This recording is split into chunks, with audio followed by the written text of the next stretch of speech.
প্রত্যেকটা যুবক সহ বাবা ভাই সকলকে অনুরোধ করছি, বয়স্করাও যারা চা দোকানে আড্ডা দেন, বয়স্ক বাবা যারা নাটক সিনেমার সামনে আড্ডা দেন, বয়স্ক বাবা যারা টেলিভিশনের সামনে ঘন্টার পর ঘন্টা বসে থাকেন, আপনাদের কাছে বলছি, ইমামে আজম আবু হানিফা আমাদের ইমাম, পরিষ্কার তিনি বলছেন, সিমাউল আগানি ফিসকুন, গান শোনা এটা প্রকাশ্য পাপ, অত্তালাজ্জুদু বিহা কুফরুন।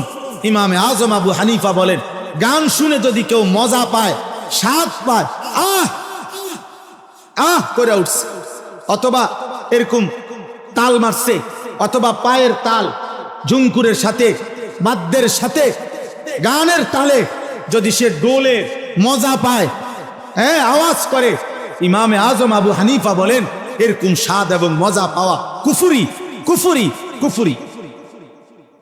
হতে পারে গান, হতে পারে বাদ্য, এই গায়িকা, এই নর্তকী একদিন তোমার ঈমান হারা করে কবরে পাঠায়, কবরে পাঠায়। হযরত ওমর ইবনে আব্দুল আজিজ রাহমাতুল্লাহ আলাইহি বলছেন, যে কলিজার ভিতরে আল্লাহর কোরআন আছে সেখানে গান থাকতে পারে না, আর যেই কলিজার ভিতরে গান আছে, গানের আকর্ষণ আছে, ওই দিলের মধ্যে আল্লাহর কোরআন থাকতে পারে।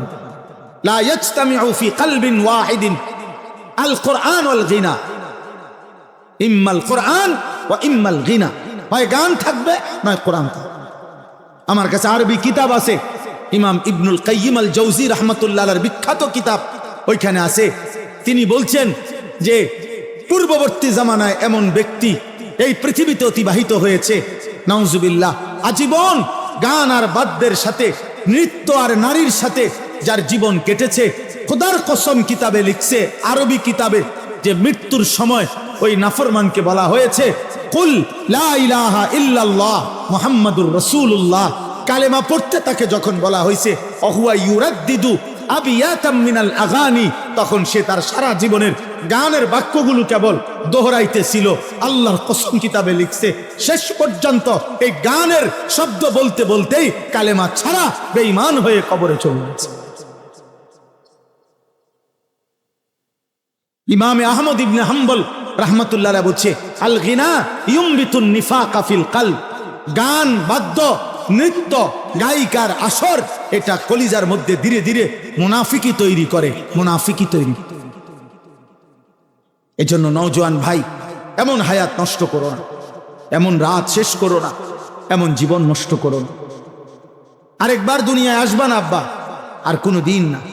আল্লাহ তাআলা আমাদের প্রত্যেককে এই গান বাদ্য, এই বেহুদা কথার থেকে, অশ্লীল বেহুদা গল্পের কৌতুকের আসর, ফালতু কথার আসর, এখান থেকে বাঁচার তৌফিক দান করে। কোরআনে আছে, আল্লাহ বলছে, আফামিন হাযাল হাদীসি তাজাবুন ওয়া তাদহাকুনা ওয়া লা তাবকুন ওয়া আনতুম সামিদুন। আল্লাহ বলছে, এই নাফরমান আমার বন্ধু, মক্কার গলিতে গলিতে আমার কোরআন পড়ে, আর তোরা আমার কোরআন শুনে হাসো আর গান শুনো, ওয়া লা তাবকুন, তোমরা চোখে একটু পানিও পড়ে না। আহা, এমন শক্ত পাষাণ কেমনে হইল? কোরআন শরীফ আল্লাহ বলছে, আল্লাহ বলছে ইবলিসকে, ইবলিস বলছে, আল্লাহ আমি যাচ্ছি, আপনি আমারে শুধু কিয়ামত পর্যন্ত হায়াত দেন, আমি আপনার সমস্ত আদমের সব সন্তান আমি জাহান্নামী করে দেব।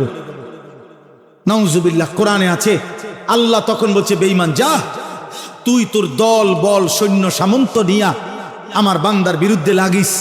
সেখানে আছে, ওয়াস্তাফজিজ মান ইসতাতা'তা মিনহুম বিসাউতিক, বলছে তোর কণ্ঠ দিয়া, তোর সুর দিয়া, তোর আওয়াজ দিয়ে তুই ইবলিস, তুই পারলে আমার বান্দাদেরকে আমার পথ থেকে দূরে সরায় দিস। তবে মনে রাখিস, আমার খাঁটি বান্দা হাজার চেষ্টা করলেও তোর পথে যাবেন। তার মানে সমস্ত তাফসিরের মধ্যে আছে শয়তানের সুর, শয়তানের আওয়াজ, শয়তানের কণ্ঠ, আল গিনা, গান।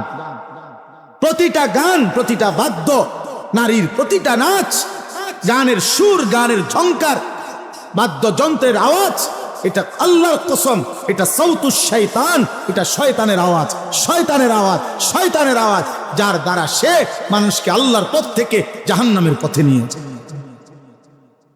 অতএব প্রিয় ভাই আমার, বাপ আমার, বন্ধু আমার, আজকের এই রাত গভীরে যে কয়জনই শেষ পর্যন্ত শুনলেন, অনেক কষ্ট করছে ছেলেরা, বাবারা, বয়স্করা, অনেক মুরব্বী বয়স্ক মানুষ। আমি আপনাদের সবাইকে মহব্বত করি। আপনাদের এই ভালোবাসার কৃতজ্ঞতার আদায় করার কোনো শব্দ আমার কাছে নাই। আজ বছরের পর বছর আলহামদুলিল্লাহ বারবার আপনাদের কাছে আসার সুযোগ হয়েছে। আল্লাহ তাআলা আপনাদের প্রত্যেককে ঈমান আমলের জীবন দান করেন। আল্লাহ তাআলা প্রতিটা যুবক ভাই, প্রিয় ভাই, তুমি নষ্ট হইও না। এই পৃথিবীতে চরিত্রহীনকে কেউ মনে রাখে না রে বাপ। কোন দুষ্ট চরিত্রহীনকে মানুষ মানুষ হিসাবে ডাকে না, ওই মন্দ নামে ডাকে। সুদখোরকে কেউ নাম ধরে ডাকে না রে বাপ, বলে সে একটা সুদখোর। মদখোর আর নেশাখোরকে মানুষ নেশাখোরই বলে। তোমার নাম আর ভুলে যায়, তোমার নাম নিশানাও ভুলে যাবে। পৃথিবী তোমার নাম নিবে না, বরং তোমার ওই অসৎ চরিত্রের নামে তোমারে ডাকবে। হয় বলবে নেশাখোর, নয় বলবে গাঁজাখোর, নয় বলবে ফুট্টাখোর, নয় বলবে বাবাখোর, নয় বলবে ডাইলখোর, নয় বলবে সুদখোর, নয় বলবে কিস্তেখোর, নয় বলবে হারামখোর। একটা না একটা বলবে, সামনে বলতে পারুক বা পিছনে বলুক। সাহসে না কুলাইলে সামনে বললো না আর কি, কিন্তু পিছনে হলেও বল। মন্দ লোককে কেউ উত্তম নামে ডাকে না, অসৎ চরিত্রবানকে কেউ উত্তম নামে ডাকে না। আল্লাহ আমাদের প্রত্যেকটা ছেলে, প্রত্যেকটা সন্তানকে হেফাজত করেন। আল্লাহ তাআলা কবুল করে নেন এই শাহেদা গোপ দারুল উলুম মুঈনুল ইসলাম মাদ্রাসা এতিমখানা। আজ 66তম মাহফিল। আল্লাহু আকবার। 66 বছর ধরে যে মাদ্রাসা তার আপন গতিতে এগিয়ে যাচ্ছে, আল্লাহ তাআলা যেন ইসরাফিলের ফু পর্যন্ত এই মাদ্রাসা কায়েম করে। মালিক চাইলে হবে না? 66 বছর যে মালিক টিকায় রাখছেন, 66 বছরও তো সে মালিক টিকাইতে পারেন ইনশাআল্লাহ, ইনশাআল্লাহ, ইনশাআল্লাহ। আমাদের শ্রদ্ধেয় জনাব কেনু মাস্টার সাহেব, উনি আমারও মহব্বত করতেন, সামনে আসতেন, বসতেন, কথা বলতেন। আল্লাহ তাআলা ওনার কবরকে নূরে নূরে নূরান্বিত করে দেন। আল্লাহ আপনি আমাদের সবাইকে মাফ করে দেন। প্রিয় ভাই, প্রিয় নওজোয়ান, আমি বাস্তবিক অর্থে কারো কোনো ধাক্কাধাক্কি আমার মূল মাকসাদ না। আমরা সবগুলো ছেলে, তোমরা নওজোয়ান, এটা আমার একটা ছোট্ট ফিকির। চেষ্টা করি নিয়মিত যে কিশোর নওজোয়ান মুসলমানের ফিরবে। হয়তো আমরা একদিন থাকবো না, কিন্তু ইনশাআল্লাহ আমাদের বর্তমান নওজোয়ান, এখন যাদের বয়স 16 বছর, 18 বছর, 20 বছর, আমাদের দিলের একটা হিসাব আর কি, মনের একটা চাহাত, মনের একটা বুঝাপড়া, যে আমার মনে হয় আর কি আগামী দিন ইনশাআল্লাহ এদের মাঝ থেকেই ইমানদার যুবক মাহাদির পক্ষে লড়বে ইনশাআল্লাহ। এটা আমার দিল বলে, আমার দিল বলে। আমি এটার কোনো দলিল দিচ্ছি না, আমি এমনি বলছি, আমার ব্যক্তিগত আবেগ, আমার মনে হয়। নাই তো আলহামদুলিল্লাহ চতুর্দিকে আমরা এটা দেখি। আলহামদুলিল্লাহ এখন শুধু আমি একজন বক্তা না, আলহামদুলিল্লাহ সব বক্তা ওলামা আলহামদুলিল্লাহ এখন ব্যাপকভাবে মাহফিলে নওজোয়ান খুব বেশি মাহফিলে আসে, খুব আসে। আলহামদুলিল্লাহ বুঝাই যায় এখান থেকে ইনশাআল্লাহ মালিক পছন্দ করার যাদের, ঠিকই পছন্দ করতেছে, পছন্দ করতেছে। হ্যাঁ হ্যাঁ, পছন্দ করছে। আল্লাহ ঠিকই নেবে, আল্লাহ ঠিকই নেবে। আল্লাহ তাআলা তোমাদেরকেও আল্লাহর দ্বীনের জন্য কবুল করে নেন। এই মাদ্রাসাকে ভালোবাসো বাপ। সমস্ত নবীগণ আমাদের নবীর পতাকার নিচে এসে সমবেত হবে। আল্লাহর প্রশংসার পতাকা কিয়ামতের দিন আমাদের নবী সাল্লাল্লাহু আলাইহি সাল্লামের হাত মোবারকেই থাকবে। সর্বপ্রথম জান্নাতের কড়া তিনিই নাড়বেন। এই সব কিছুর পরেও নবীজি সাল্লাল্লাহু আলাইহি সাল্লাম দিবানিশি 5 ওয়াক্ত নামাজের পরে তিনি পড়তেন, দোয়া করতেন, আল্লাহুম্মা হাসিবনি হিসাবান ইয়াসীরা। আয় আল্লাহ, আপনি আপনার এই বন্ধুর হিসাব সহজ করে দেন। তিনি নিজে বলতেন। তাইলে বলেন তো দোস্ত, এজন্য প্রিয় ভাই, এটা জরুরি বিষয়। নওজোয়ান ভাই, বয়স্ক বাবা, প্রত্যেকেই কমপক্ষে নিজেকে ভুলে যাওয়া, এর চাইতে বড় দুর্ভাগ্য আর কিছু হইতে পারে। মানুষ এত বোকা হয় না। একজন সুস্থ স্বাভাবিক মানুষ এত বোকা হয় না যে আমি ইচ্ছে করে ঠান্ডা মাথায় আমি নিজেই নিজেকে জাহান্নামের হাতে তুলে দিলাম। এত বোকা মানুষ হয় না, এত বোকা মুসলমান হয় না, এত বোকা হয়। সারাদিনে 1 ওয়াক্ত নামাজ যার কপালে জুটে নাই, প্রিয় ভাই, তোমার পরিণতিটা কি? 365 দিনে, খোদার এক বছরে কোনোদিন যে ফজরের নামাজ জানেও না, আহা, শেষ পর্যন্ত তোমার গন্তব্য কোথায় হবে? প্রতিনিয়ত যারা সুদ খাচ্ছেন, কিস্তি নিতেছেন, হারাম খাইতেছেন, ওজনে কম দিতেছেন, অবৈধ উপার্জন করছেন, অসৎ ব্যবসা করছেন, শেষ পর্যন্ত আপনি কোথায় যাবেন? কি ভাবছেন নিজের জীবনের উপর? ওয়া ইন্নাল ফুজুরা ইয়াহদি ইলান নার, নবী সাল্লাল্লাহু আলাইহি ওয়াসাল্লাম বলেন, সমস্ত গুনাহ প্রতিনিয়ত মানুষকে জাহান্নামের দিকেই টেনে নিয়ে যাচ্ছে। প্রত্যেক গুনার ওই পিঠে আগুন আছে, গুনার ওই পিঠে আগুন আছে। এজন্য দোস্ত, বাবা, ভাই, সকলেই এটা বোঝা উচিত। কারো কথাও যদি না ভাবি, নিজের উপরে দয়া করে, নিজের উপরে রহম করে। তো আগার মেরা নিহি বানতা না বান আপনা তো বা, তুমি যদি আমার কোনো উপকারে না আসো, এই দেশ, এই পরিবার, এই জাতি, এই সমাজ, এই রাষ্ট্র, যারা কেউ যদি তোমার দ্বারা কোনো কল্যাণ উপকার নাও পায়, তুমি নিজের জন্য কিছু করো। আপনা তো বান, নিজের জন্য তো হও, নিজের ভালোটাও করবা না। মানুষ এত বোকা হয়। একজন নওজোয়ান ভাই বল, দোস্ত আমার, এটা কিভাবে সম্ভব যে সারাদিনে একজন মুসলমান একটা সেজদাও দিল না? মুসলমান কিভাবে সম্ভব? তোমার কি কোনো আল্লাহ নাই? তোমার কোনো নবী নাই? তোমার কোনো বাবা মা নাই? তোমার কোনো ধর্মের পরিচয় নাই? তোমার কোনো সৃষ্টিকর্তা নাই? তিনি কিছুই বলবেন না? আল্লাহ তাআলা বলেন, আয়াহসাবুনা আন্নামা নুমিদ্দুহুম বিহি মিন মালিন ওয়া বানিন ইউসারিউ লাহুম ফিল খায়রাত বাল লা ইয়াশউরুন। কিছু মানুষকে আমি আল্লাহ তাআলা দুনিয়ায় কিছু সম্পদ এবং সন্তান সন্ততি, ভাত মাছ চাল ডাল, স্ত্রী সন্তান, টাকা পয়সা, বাড়ি দালান, এগুলা কিছু দিচ্ছি বলে ও ভাবতেছে, নাফরমান মনে করতেছে আমি আল্লাহ তার উপরে খুব কল্যাণ করতেছি, আমি তার উপরে সন্তুষ্ট, খুশি, এই জন্য তারে এই পরিমাণ দুনিয়া দিলাম। আল্লাহ বলে, বাল লা ইয়াশউরুন, না বান্দা, আসলে তারা বোঝে নাই যে দুনিয়া দিলে আমার সন্তুষ্টি বুঝায় না। কাউকে আমি আল্লাহ লক্ষ কোটি বারও যদি এই দুনিয়া, যদি 1000 বারও কাউকে পুরা দুনিয়া দেই, এটা আমার সন্তুষ্টির চিহ্ন নয়। ইবলিসকে তো আমি কিয়ামত পর্যন্ত হায়াত দিছি। ইবলিসকে আল্লাহ তাআলা হায়াত দিছে ইলা ইয়াউমিদ্দিন। আল্লাহ তাআলার কাছে সে যখন বিতাড়িত, আল্লাহ যখন তাকে বের করে দিছে, তখন সে হায়াত চাইছে। আল্লাহ আমাকে এই দুনিয়ার হায়াত পুরাটা দেন, একবার ইসরাফিলের ফু পর্যন্ত। আল্লাহ বলছে, যা দিলাম।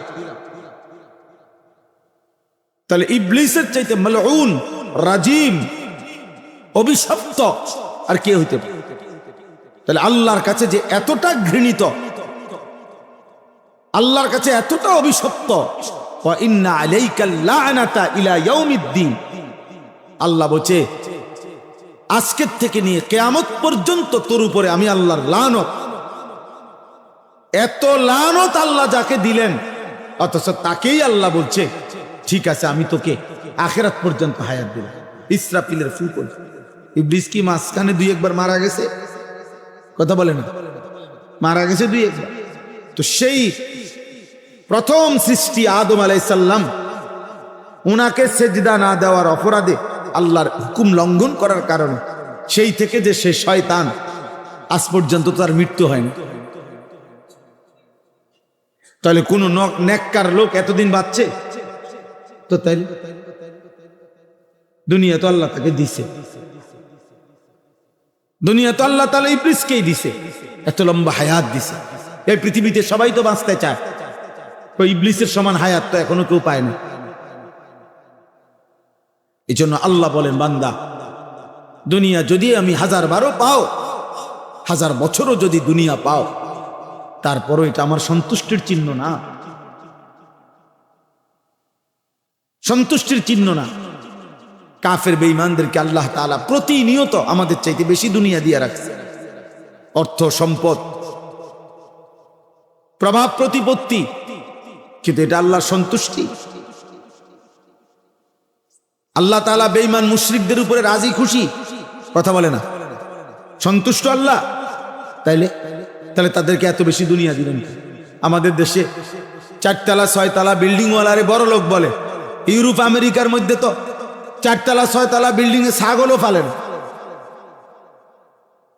ছাগলও তো পালে না। ওইখানে শূকর, যে ফার্মে পালে শূকর রাখে, ওইটাও তো সেন্ট্রাল এসি পুরাটা। আমাদের তো কোন এক রুমে কেউ একটা এসি লাগাইলে বাপরে কি বড় মুখে এসি লাগাইলে, এক রুমে লাগাইছে মাত্র। আর ওদের শূকরের খামার, ছাগলের খামারটাও তো এসি। আমার একজন পরিচিত লোক আছে, অস্ট্রেলিয়া থাকে। ওনার আমি জিজ্ঞাসা করছি, আপনি অস্ট্রেলিয়া কি করেন? বলছে হেলিকপ্টার দিয়ে সার দেই। কসম, হেলিকপ্টার দিয়ে কি দেয়? সার দেয় মিয়া। তার মানে বুঝাইছে যে কোম্পানির এত বড় প্রজেক্ট, হাজার হাজার একর সবজি করে, কৃষি করে, সেখানে সার দিতে গেলে এমনি দেওয়া সম্ভব না। হেলিকপ্টার দিয়ে কি দেয়? সার দেয়। আমরা দেশে হেলিকপ্টার দিয়ে সার দিব কোন সময়? এই নির্বাচনের পর নাকি?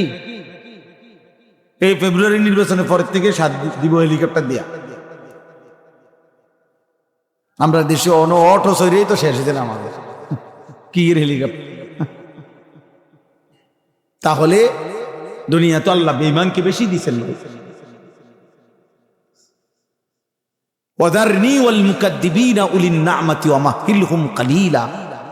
আল্লাহ তাআলা বলেন, আমার মুমিন বান্দা মিথ্যাবাদী নাফরমান পাপীদেরকে অল্প কিছুক্ষণের জন্য দুনিয়াটা একটু দাও। আল্লাহ বলছে দাও, ওরে দাও তো। আরে এত কথা বলো না তো, দাও তো ওরে দুনিয়া। 50 বছর দাও, খাক। 60 বছরের জন্য দুনিয়া দাও, এই নাফরমানকে দাও দুনিয়া। আল্লাহ বলেন, কিন্তু মনে রেখো মুমিন বেশির থেকে বেশি 50 বছর, 60 বছর, 70 বছর ও নাফরমানি সত্ত্বেও দুনিয়া ভোগ করবে। কিন্তু আমি আল্লাহ বললাম, যেদিন চোখ বন্ধ হবে, কবর থেকে নিয়ে অনন্তকাল পর্যন্ত আর কোনদিন আমি বেঈমানকে এক ঢোক পানিও আর দেব না, এক লোকমা খাবারও আর দেব না। আর কোনদিন, আর কোনদিন। ইন্না লাদাইনা আনকালা ওয়া জাহিমা। আল্লাহ তাআলা বলেন, অবিশ্বাসী নাফরমানদের জন্য আমি আল্লাহ তাআলার কাছে নির্ধারণ আছে আগুনের শিকল, জাহান্নামের প্রজ্বলিত আগুন। পরে দাও দুনিয়া। এজন্য প্রিয় ভাই, বাবা, রাত গভীরে কমপক্ষে এটা ভাই, নওজোয়ান ভাই, তোমরা অনেক কষ্ট করছো, মাশাআল্লাহ। এই ভালোবাসার কোনো শব্দ দিয়ে বোঝানো যাবে না। আমি নিজেও বুঝি না, এটা মালিকের পক্ষ থেকে এটা পরীক্ষা। এই ভালোবাসা, এই মহব্বত, এই আবেগ, এই অস্থিরতা, নওজোয়ানদের সাথে এই সম্পৃক্ততা কেন আমি নিজে জানি না। আমি তো আসলেও কোনো প্রার্থী না, আমার কোনো মার্কা নাই, এবং একেবারে দিল থেকে বলতেছি, কোনো ইচ্ছাও নাই, ইচ্ছাও নাই। এমন কোনো না যে ঘুরে এগারাই আয়োজক কাইলক কইব, এমনও না, এখানেও না, আমার এলাকাতেও না। আল্লাহর জন্য পথে পথে ঘুরি, আখিরাতের আশায় ঘুরি।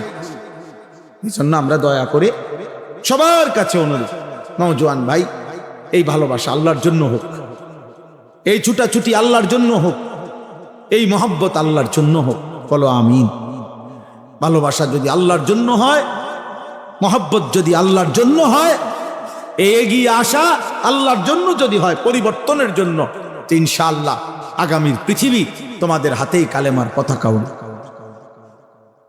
ইনশাআল্লাহ। প্রয়োজন পরিমাণ যুবক রেডি হচ্ছে, ঘাবড়ায়ও না। তোমার মতো আমার মতো দুই চারজন অপদার্থ ছাড়াও ইসলাম বিজয় হবে, কসম আল্লাহর। আল্লাহর নবী সাল্লাল্লাহু আলাইহি সাল্লাম বলছে, উম্মত শুনো, যদি কোনোদিন শুনো যে কিয়ামতের আর একদিন বাকি, তবুও মনে রাখবা মাহদী আসবে আর সারা বিশ্বময় ইসলামের বিজয়ের পতাকা উড়বে। সারা পৃথিবী আরেকবার খেলাফতের রঙে ইসলামের বিজয় নিশানে আরেকবার পৃথিবীবাসী দেখবে। নবীজি এটা ওয়াদা দিয়েছেন। এজন্য যুবক ভাই আমার এই একটা লাইন কথা মনে রাখো, মক্কার জমিনে যেদিন আল্লাহর নবী সাল্লাল্লাহু আলাইহি সাল্লাম কালেমার দাওয়াত শুরু করছিলেন, সেদিন কিন্তু তিনি প্রত্যেকের কাছেই কালেমার দাওয়াত দিছেন, সমান গুরুত্ব দিয়েই দিছেন, কলিজার সবটুকু দিয়ে তিনি প্রত্যেকের কাছেই দাওয়াত দিছেন। কিন্তু মহান আল্লাহ পাক রব্বুল আলামিন বলছিলেন, বন্ধু দাওয়াত আপনি দিতে থাকেন, আপনি বলতে থাকেন, কিন্তু আপনার জন্য যে কয়জন সাহাবা লাগবে আর আমার ইসলাম বিজয়ের জন্য বিশ্বময় যে কয়জন মোমেন সাহাবী লাগবে আপনার, এটা আমি নেব। লাগবে যে কয়জন আমি নেব, যাদেরকে আমি চাই নেব, যাদেরকে আমি চাই নেব না। আপনি বলতে থাকেন। এজন্য খুদার কসম নবীজি আবু জেহেলকেও কালেমার দাওয়াত দিছে, আবু বকরকেও দাওয়াত দিছে, আবু লাহাবকেও দাওয়াত দিছে, ওমরকেও দাওয়াত দিছে। আসমানওয়ালা রব আর শাজিমের মালিক আল্লাহ বলছে, বন্ধু আবু বকরকে আমি নিলাম, আবু জেহেলকে আমি নিলাম না, ওমরকে আমি নিলাম, আবু লাহাবকে আমি নিলাম না, ওসমানকে আমি নিলাম, উতবাকে আমি নিলাম না, আলীকে আমি নিলাম, শাইবাকে আমি নিলাম না। অথচ আল্লাহর কসম এরা যেই বংশের সাহাবী, ওরাও একই বংশের বেঈমান। আবু জেহেল কুরাইশ, আবু বকর কুরাইশ, আবু লাহাব কুরাইশ, ওমর কুরাইশ।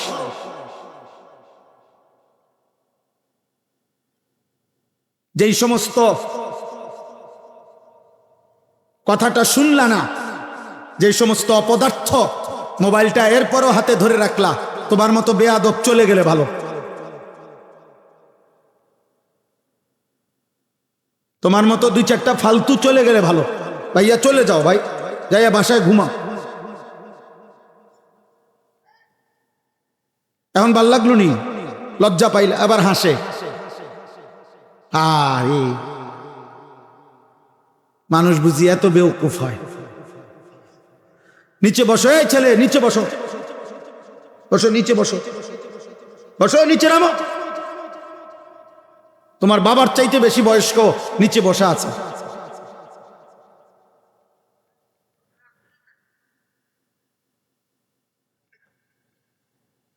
জি বাপ, অতএব এটা বুঝতে শেখো ভাই, একটা ছেলেই বুঝো। আমি বললাম না সবার সমর্থন দিয়ে আমি করবো কি, আমি তো ভোটে দাঁড়াইছি না। আমার দরকার এই কথাটা বলা যে ভাইয়া আল্লাহ বলছে, বন্ধু আমি আবু বকরকে নিলাম, আবু জেহেলকে নিলাম। তো যেন আল্লাহ আবু জেহেলকে বলছে, বেঈমান তোকে ছাড়াও আমার ইমানের বিজয় হবে, আমার ইসলাম বিজয় হবে, আমার কালেমার বিজয় হবে। তাইলে দোস্ত, মালিক যদি ইসলামের জন্য, দ্বীনের জন্য, ইমানের জন্য আল্লাহ যাকে নেওয়ার তাকে তো নিবেনি। যদি তোমারে না নেয়, তুমি যদি মাহদী না চিনো, তুমি যদি দাজ্জালের হাত থেকে ইমান বাঁচাইতে না পারো, আগামী দিনে যদি আল্লাহ তাআলা তোমাকে দ্বীনের জন্য না নেয়, কেমনে নিবে? 365 দিনে খোদার এক বছরে তুমি কোনোদিন ফজরের নামাজ পড়লা না, মহান মালিক তোমারে কেন তার দ্বীনের জন্য নিবে? সারা রাত যার কাটে মোবাইলের নারী ছবি দেখে, তোমারে আল্লাহ তার কালেমার বিজয়ের জন্য কেন নিবে? বছরের পর বছর যায় যার হারাম রোজগারে, তারে আল্লাহ তাআলা জান্নাতের জন্য কেন নিবে? আল্লাহর জান্নাতের লোকের কি ঘাটতি পড়ে গেছে, অভাব পড়ে গেছে? তাহলে এই জন্য বেশি গুরুত্বপূর্ণ এটা, এ কথা বুঝা যে আমাকে আল্লাহ তাআলা দ্বীনের উপরে রাখবে কিনা। হ্যাঁ, এটা যদি না হয়, আল্লাহ যদি পছন্দ না করে, আল্লাহ যদি বলে ওয়ালা তাকুনু কাল্লাযীনা নাসুল্লাহা ফাআনসাহুম আনফুসাহুম, কোরআনে আল্লাহ বলছে বান্দা আমারে এই পরিমাণ ভুলে যেও না। বেশি দিন আমাকে ভুলে গেলে আমি আল্লাহ বললাম একদিন আমি তোমাকে তোমার পরিচয় ভুলিয়ে দেব, আত্মভোলা করে দেব, আর কোনোদিন তোমার মনে পড়বে না তুমি মুসলমান। তোমার মৃত্যু হবে, তোমার কবর হবে, তোমার আখিরাত হবে, আমি ভুলিয়ে দেব।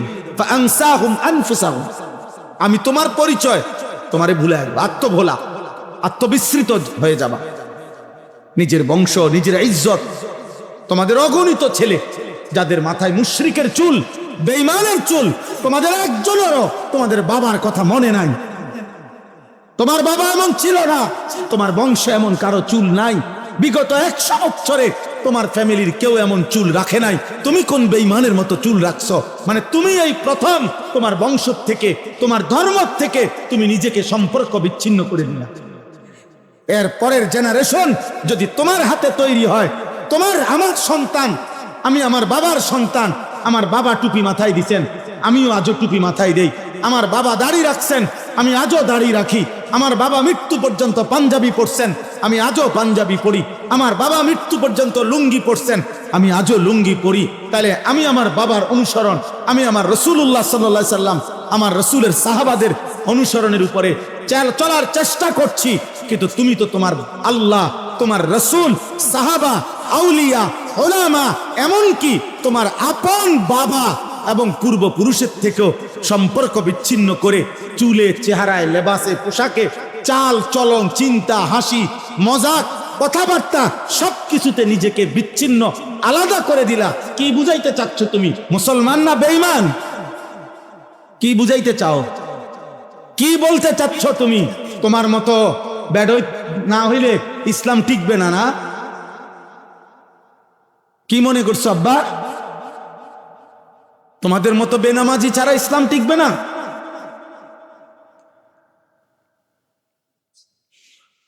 গত আমলে বাংলাদেশের সমস্ত পণ্যের দাম উঠানামা করে, একটা পণ্যের দাম কমে আবার বাড়ে।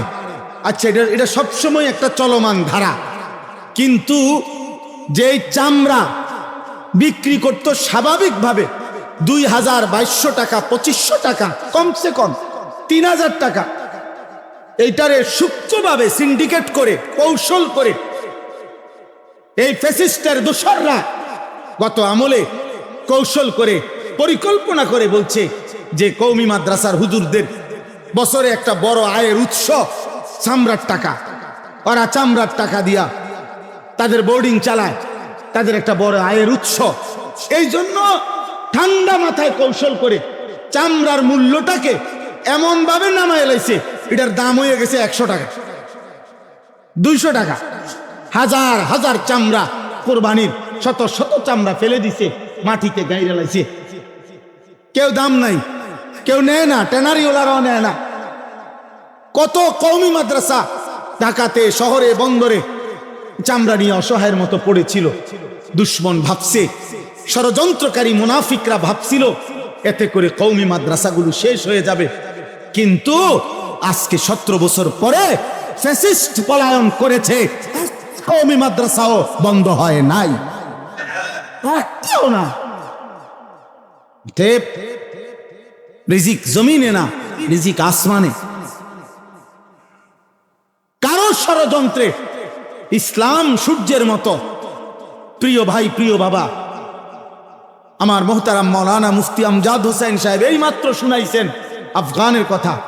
ইসলাম এটাই বলে, ইসলাম এক সূর্যের মতো, যে সূর্য যদিও এক জায়গায় ডুবে যায় কোনো কারণে কিছুক্ষণ, কিন্তু অন্য জায়গায় উদিত হয়।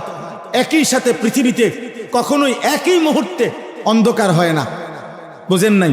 এই মুহূর্তে এখানে না অন্ধকার বাংলাদেশে, সারা পৃথিবীতে এখন অন্ধকার।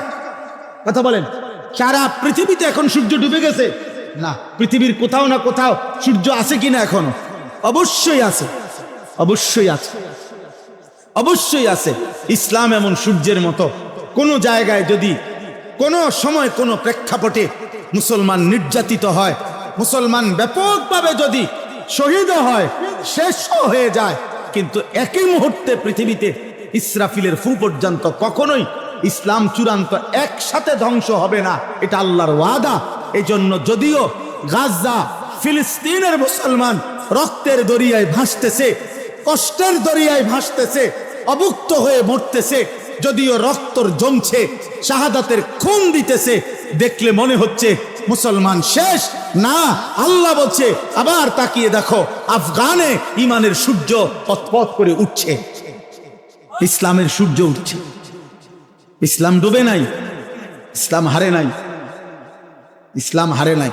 সারা পৃথিবী একবার হলেও, গোটা ইউরোপ, গোটা উন্নত বিশ্বের সমস্ত পরাশক্তি একবার হলেও, একাকি হলেও কলজার মধ্যে একটা কাঁপ দেয়, শুধু একবার আফগানের নাম উচ্চারণ হয়। মুসলমান হজ্জের মধ্যে আমরা দেখছি বারবার তাওয়াফ করতে করতে, আল্লাহর ঘরের মধ্যে তাওয়াফের সময় যে কোনোখানে আফগানি একটা মানুষ, ওরে দেখলে বুঝা যায় এটা আলগা কিছু, আলাদা মানুষ, এক বাহাদুর, এক বীর, এক মর্দে মুজাহিদ। অতএব ইসলাম হারে নাই বাবা। গাজার মুসলমান আবার দাঁড়াবে। একদিন ভোর হলে শুনবা বাপ, তিনও বিজয়ের পতাকা উঠছে। একদিন শুনবে মান হেরে গেছে। ইনশাআল্লাহ, ইনশাআল্লাহ, ইনশাআল্লাহ। ইমামে মাহদী ফজরের নামাজ পড়ে ঈসা আলাইহিস সালাম সহ দাজ্জালের বাহিনী আর ইহুদির বাহিনীর বিরুদ্ধে ফজরের নামাজের মুসল্লিদেরকে নিয়ে রওনা হবেন। কসম খোদার, এটাই কিতাবের ভবিষ্যৎবাণী যে ফজরের নামাজ পড়ে তিনি রওনা হবেন, আসরের ওয়াক্তেই মসজিদে আকসা সহ আল্লাহর দ্বীন বিজয় করবে। হ্যাঁ হ্যাঁ, ইমানের বিজয় হবে, ইসলামের বিজয় হবে, আল্লাহর কালেমাই থাকবে, তুমি থাকতাম। চরিত্রহীন থাকবে না, লম্পট থাকবে না, নারী লোভী থাকবে না, জিনাকার ব্যভিচারী থাকবে না, অসৎ জুয়ারি থাকবে না, মদখোর আর নেশাখোর আর গাঁজাখোর থাকবে না, তোমার নাম পৃথিবীতে থাকবে না। কোন নাফরমানের নাম থাকে না রে বাপ। ফেরাউনের নাম আজ পৃথিবীর কোন কুত্তার নামও নাই। পৃথিবীতে কোন কুত্তার নাম ফেরাউন কেউ রাখে না। পৃথিবীর কোন কুত্তার নাম কেউ নমরুদ রাখে না। পৃথিবীর কোন কুত্তার নাম কেউ আবু জাহেল রাখে না। পৃথিবীর কোন কুত্তার নাম কেউ আবু লাহাব রাখে না। অথচ ইউরোপে, উন্নত বিশ্বে তারা কুকুরের নাম রাখে, কারণ কুকুর ফালে, তারা নাম ধরে ডাক দেয় কুকুরে, টম, জেরি গুলো নাম ধরে। বেঈমানের নাম থাকে না, নাফরমানের নাম থাকে না। তুমি নষ্ট হইও না বাপ, তুমি ভুল করছো, তুমি ভুল করছো। এই চুল তোমার ইজ্জত দিবে না, এই চুল তোমার অপমান করে। তোমাদের যাদের মুশরিকের মতো চুল, এটা তোমার অপমান করে। বেঈমান তোমাদেরকে নিয়ে হাসে ওইখান থেকে বসে, আর হাসে, দেখো ওর নাকি আল্লাহ বলে রব, ওর নবীর নাম নাকি মুহাম্মদ সাল্লাল্লাহু আলাইহি সাল্লাম, ওর ধর্মের নাম নাকি ইসলাম, ওর কিতাবের নাম নাকি কোরআন, ও নিজে বলে নাকি ও মুসলমান। অথচ এই পর্যন্ত 3 বছরে ওরে যতটি ডিজাইন দিলাম চুলের, ও সবটি গ্রহণ করল। পরে যা দেই ওই তাই নেয়। ওরে নারীর ছবি, অস্থির দৃশ্য, উলঙ্গ অস্থির দৃশ্য যা দেই, নাফরমান সব নিচ্ছে। ওই কিসের মুসলমান? বেঈমান হাসে আমাদের, কি দুশ্মন হাসে, দুশ্মন হাসে। আমাদের মায়েরা, আমাদের বোনেরা যখন বেপর্দা হয়, দুশ্মন হাসে। অথচ ইসলাম সেই জাতি, যে জাতির এক মা, নবীর এক মহিলা সাহাবী যুদ্ধের ময়দানে ওনার ছেলে শাহাদাত বরণ করছিলেন। শহীদের পবিত্র লাশ, ছেলের লাশ খুঁজবার জন্য উনি পর্দায় আবৃত্ত হয়ে চেহারা মুখ ডেকে তো লাশের মধ্য থেকে ওনার ছেলের লাশটা খুঁজতেছিলেন। তখন ওইখানে আর লাশ ছাড়া কিছু নাই, জীবিত কোনো মানুষ নাই। তো পিছন থেকে একজন সাহাবী ওনাকে বলছে, হে মা, এগুলা তো সব লাশ, এখানে তো কোনো জীবিত মানুষও নাই। আপনি মুখের কাপড়টা একটু খুলে আপনি ভালোভাবে দেখেন, আপনার ছেলেকে তালাশ করেন। আপনি তো অনেকক্ষণ ধরে খুঁজতেছেন, ছেলের লাশ পাচ্ছেন না। আবু দাউদ শরীফের হাদিস, বিশুদ্ধ হাদিস। ওই মা চিৎকার করে আওয়াজ করে বলছে, ইন আরজা ইবনি ওয়ালাম আরজা হায়াই। হে ঈমানদার, আমি তো আমার সন্তান হারিয়েছি, আমি আমার ইজ্জত, আমার সম্ভ্রম, আমার হায়া, আমার লজ্জা তো এখনো হারাই নাই। আমি সন্তান হারাইতে পারি, আমার ছেলে শহীদ হয়েছে, কিন্তু আমার ইজ্জত শহীদ হয় নাই। আমি মুসলিম নারী, আমার পর্দা, আমার সতীত্ব, আমার ইজ্জত, আমার সম্ভ্রম, এটাই আমার শ্রেষ্ঠ সম্পদ। অতএব আমি অনুরোধ করছি, গান, বাদ্য, অশ্লীলতা, বেহায়াপনা, অসভ্যতা, উলঙ্গতা, এই খামখেয়ালি কৌতুক, হাসি, ঠাট্টা, মজাক, মোবাইলের এই বেহুদা ছবি তোলা, জীবনটা এমন ভাবে, এমন সুন্দর হায়াত, প্রিয় ভাই আমার, নষ্ট করে দিও। আমার মাঝে মাঝে মন চায় তোমার থেকে কুদ্দুর সময় আমি যদি হাওলাত নিতে পারতাম, আমারে যদি তোমার থেকে কুদ্দুর দিতা, আমার ভীষণ দরকার। সারাটা দিন আমি, সারাটা দিন রাত 3টা 4টা পর্যন্ত দৌড়ের উপরে থাকি, ব্যস্ত থাকি, নিজের সময় দিয়ে আমার মনে হয় যেন আমি কুলাইতারি না। আমার যদি কেউ তার থেকে কুদ্দুর সময় হাওলাত দিত, প্রায় আমার এটা মনে হয় যদি আমি কারো কাছ থেকে একটু সময় পাইতাম, আমার একটু উপকার হতো। তাইলে এই জন্য অনুরোধ করছি আমরা, আজকের এই কিশোর ভাই, নওজোয়ান ভাই, আমি 2টা আয়াত শুধু তর্জমা বলি, তাইলে আমার কথা শেষ। আল্লাহ তাআলা এখানে বলছেন, মক্কার একজন কুরাইশ, নজর ইবনে হারেস, কাফের সর্দার, সে নবীজির দিবানিশি বিরোধিতা করত। তো বিরোধিতার ক্ষেত্রে মক্কার সব বিরোধিতাকারীরা নিজেদের মধ্যে আলাপ করত যে আমরা যে যাই বিরোধিতা করি মুহাম্মদের, সে যখনই লোকদের সামনে তার এই কোরআন পড়ে, মানুষগুলোর দিল নরম হয়ে যায়, আস্তে সে দুর্বল হয়ে যায়, কালেমা পড়ে মুসলমান হয়ে যায়। কোরআন শরীফের এই সুন্দর আওয়াজ, এই সুর, কোরআনুল কারীমের এই তেলাওয়াত, এর ব্যতিক্রম কিছু আমাদের কাছে নাই। তখন এই মক্কার কুরাইশ কাফের নজর ইবনে হারেস, সে ব্যবসার জন্য গেছিল ইরান, মানে পারস্য, ইরান দেশে। ওইখানে গিয়ে সে ব্যবসা করার ফাঁকে একটা জিনিস দেখছে। কি? সে দেখলো যে ওইখানে বিকাল হইলে, অবসর টাইমে লোকেরা মজমা জমাইয়া বসে, মানে গোল হইয়া, আর একজন গায়িকা, নর্তকী, যে বাদ্যের তালে তালে, বাদ্যযন্ত্রের ঝংকারের তালে তালে সে নাচে, গান গায়, আর সুরে সুরে পুরানা দিনের কিচ্ছা কাহিনী এগুলো সুরে সুরে বলে। আর আশেপাশের লোকগুলা একদম মৌমাছির মতো চাক দইরা তার দিকে তাকাইয়া থাকে। তার শরীর, তার যৌবন, নারীর দেহ, গায়িকার নাচ, গান, বাদ্যযন্ত্র, এগুলোর থেকে মজা পায়। এই লোক তখন নজর ইবনে হারেস, কুরাইশ এই কাফের সর্দার, সে চিন্তা করছে এইটা একটা মুহাম্মদের কোরআনের ব্যতিক্রম হইতে পারে, নাউজুবিল্লাহ। এই জন্য সে চড়া দামে, অনেক টাকা মূল্য দিয়া, একটা দাসী যে গান গাইতে জানে, নাচতে জানে, এই পুরানা দিনের কিচ্ছা বলতে পারে, ওই ইরান থেকে একটা দাসী, নর্তকী, গায়িকা কিনে আনছে। কিনা মক্কায় আইনা মক্কার লোকদেরকে বলছে, এদিকে আসো। দুষ্ট প্রকৃতির কিছু যুবক এবং কিছু গাফেল মানুষকে একসাথ করে বলছে, সবাই গোল হইয়া বসো, এখন শুনো কি কর। এবার এই নর্তকী নাচে, গায়, বাদ্যের তালে তালে সে সুরে সুরে আপনার পুরান দিনের কিচ্ছা কাহিনী, বানোয়াটি কথাবার্তা এগুলা বলে। কিচ্ছা কাহিনী আছে না বানোয়াটি। এক দেশে এক রাজা ছিল, রাজার একটা ছেলে ছিল রাজকুমার। রাজকুমার একদিন ঘোড়ার পিঠে চড়ে অনেক দূর সফরে রওনা দিছে। যেতে যেতে একটা জঙ্গল পড়ছে। জঙ্গলের ভিতরে গিয়া দেখে একটা বাড়ি। বাড়ির ভিতরে গিয়া ভিতরে ঢুকে দেখে একজন রাজকুমারী ঘুমায় আছে। পরে উঠাইয়া বলছে, আমি তোমাকে বিবাহ করব। রাজকুমারী বলছে, এমনে পারবা না, ওইখানে একটা পুকুর আছে, পুকুরের মধ্যে এক ডুব দিয়া তুমি নিচে গেলে একটা কৌটা পাইবা, কৌটার ভিতরে একটা ভ্রমর আছে, ভ্রমরটারে একটা টিপ দিয়া মাইরা লেলে একটা রাক্ষস মরে যাবে, যে রাক্ষসটা আমারে ধরে এখানে আনছে, এবার তুমি আমারে নিতে পারবে। রাজকুমার ডুব দিয়া কৌটার ভিতর থেকে এই পোকাটা মাছিটা মারছে, রাক্ষস মরে গেছে। এরপরে রাজকুমারীকে ঘোড়ার পিঠে করে নিয়ে বাড়িতে আসছে, বিয়ে করছে, এখন সুখে শান্তিতে বসবাস করতেছে। এটি কাহিনী, এটি কোনো কথা হইল? আগে এরকম কাহিনী ছিল না। হ্যাঁ, গল্প আর কি, রাজকুমারের গল্প, ডালিম কুমারের গল্প।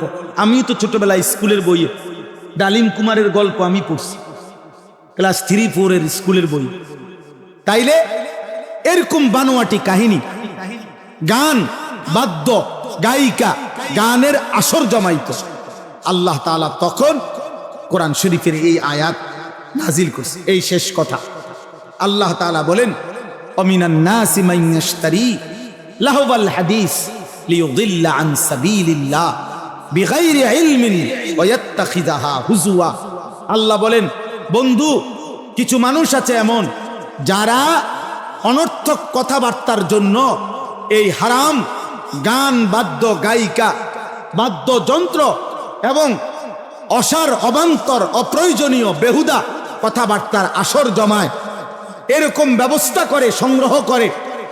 আমি আল্লাহর পথ থেকে আমার বান্দাদেরকে দূরে সরাবার জন্য অজ্ঞ এবং মূর্খতা বশত ওয়াত্তাখিযাহা হুজুয়া, এই গান, বাদ্য, নভেল, নাটক, এই গল্প, কৌতুক, হাসি, ঠাট্টা, গায়িকার নাচ আর নর্তকীর নাচ আর নৃত্য বাদ্যের মাধ্যমে আমার দ্বীনকে উপহাস করে, আমার কোরআনকে তুচ্ছতাচ্ছিল্য করে।